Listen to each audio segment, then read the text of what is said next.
Welcome to Chillin' 101. We hope this video helps. You start by confirming the device has a solid satellite lock and battery. Without that, your coordinates will be off. Next, open the waypoint or add menu and pick the coordinate format you prefer. Decimal degrees is faster for copying.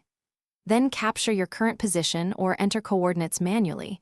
Name the point concisely, pick an icon, and save it to device memory or the active route so it's immediately available for navigation. Once you've saved points, organize them into folders or build a route so navigation follows the intended order. Make sure to set arrival radius and approach mode. These change when the device considers the waypoint reached and how it tracks. Then select a waypoint, pick Go To or add it to your active route, and start navigation. The device will compute distance and bearing.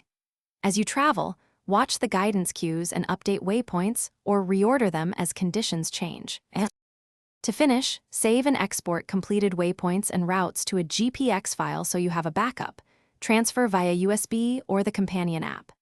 If navigation drifts or bearings are wrong, first confirm satellite lock, recalibrate the electronic compass, and check for firmware updates. These often fix erratic behavior.